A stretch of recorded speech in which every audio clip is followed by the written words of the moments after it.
This is Eliza, and we are coming at you live from Austin, Texas.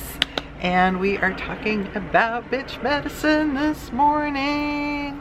And what card are we going for this time? I want to tell a little story about this card. Yes, you totally should. It's a strength card. And this is the final card that I painted. I mean, over the years creating the deck, no matter what deck I was using, I was constantly getting the strength card. Constantly. It was just over and over. But the strength card for my deck, it wasn't coming to me. And I thought, it'll come, it'll come. And it was getting to the point where it's time to like wrap up the deck. And I still hadn't done the strength card.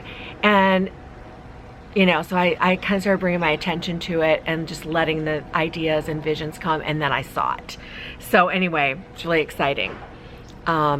Well, and I can say too, the Yoni card was actually the final card that I painted, but that was sort of I was doing a series of Yonis, and then I thought, ooh, I should put a Yoni card. I mean, what, you know, like such a no-brainer, right? I know, and I thought, ooh, that'll be like the wild card of the deck. So, but anyway, but this was really the last, you know, official card in the major bitches.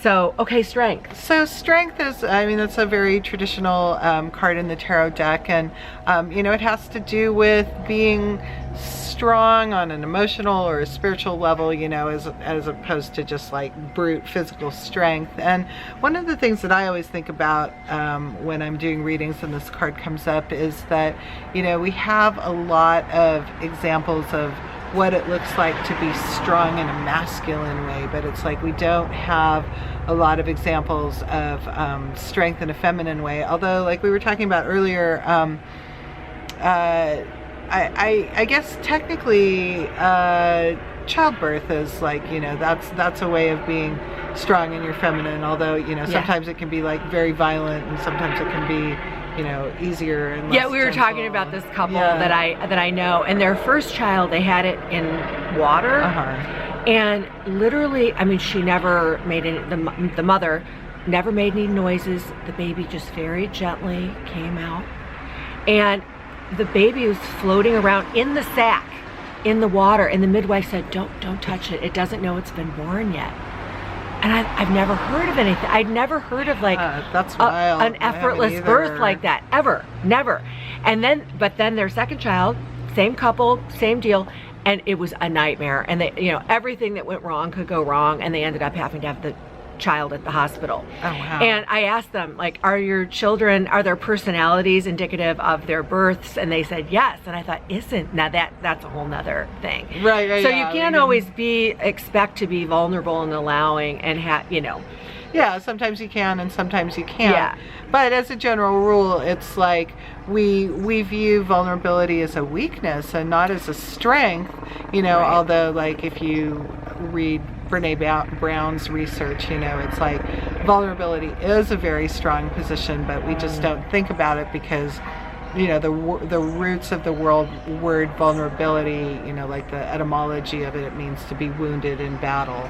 And well, so if you're in receptive mode, if you're vulnerable and receptive, then you are much more aware of your surroundings and can respond. Where if you're intense and forceful and you're being impulsive like that, you don't always have as much power. You might have brute force, and that's something in martial arts. Power, right? Yeah, in martial arts, women and men, like men can use their brute strength, and so they can be sloppier fighters, where women, we don't have that brute strength, so we have to know exactly what we're doing, where our points of power are, and you know, and we have to be much more we have to be more receptive and open to our surroundings, because you know, we don't have that kind of, we can't just get in there, you know, we don't have that. That's not what we do. So this explanation for the strength card is really about strength in numbers, and this is actually a really fun one to do.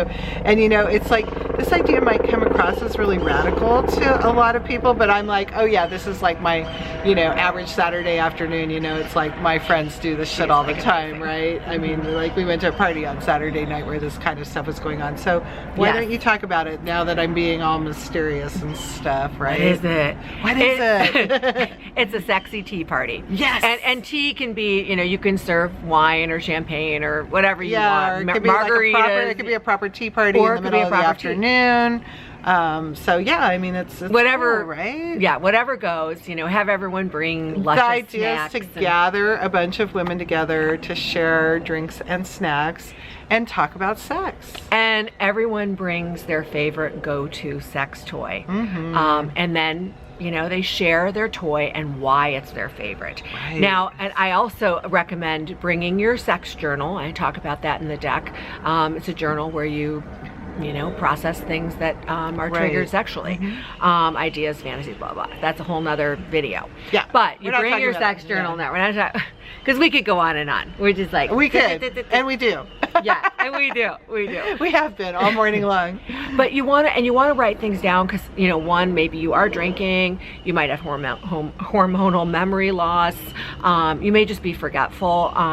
You want to remember the comments. Or and yeah, things I mean, there's like so many ideas that are going to come out. yeah, and you might get ideas in the moment. You just want to jot them down. Just get them down. So when you get home, you can be like, oh yeah, that toy looked really interesting to me, or you know, so you. Or wow, I like that idea, or you know, oh, she said she did this, and wow, I'm gonna incorporate that somehow, right? Yeah. So I went to a sex toy party a while back, and they were all different toys, and there was this like little thing, and I was like, you know, I was really like, that's just silly. And the woman next to me said, oh no, and then she gave me this whole rundown about the toy, and I thought, well, now isn't that interesting? You know, so that's kind of the fun thing about the sexy tea party is, you know, not all toys are treated the same by everyone.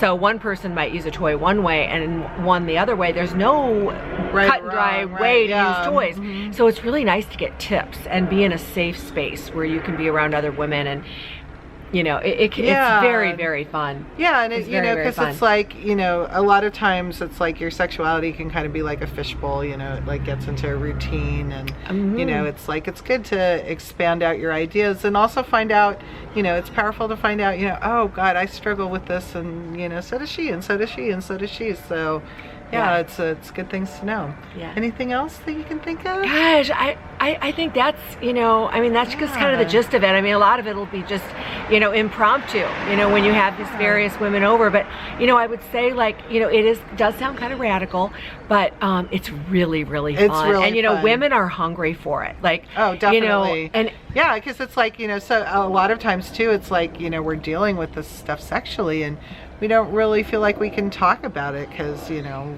it's not a polite thing to talk about. But, you know, the more that you talk about it, the easier it is to like deal with, you know, shame or guilt or, you know, feelings of unworthiness or what have you. So it's a very, it's like probably one of the more fun things you can do from the deck. Yeah, it's fun. Sexy tea party. Yes. Pinkies Do it. Do it. We promise. Pinkies up. Yeah. All right. See you on the other side. Yeah, see you. Bye. Ciao.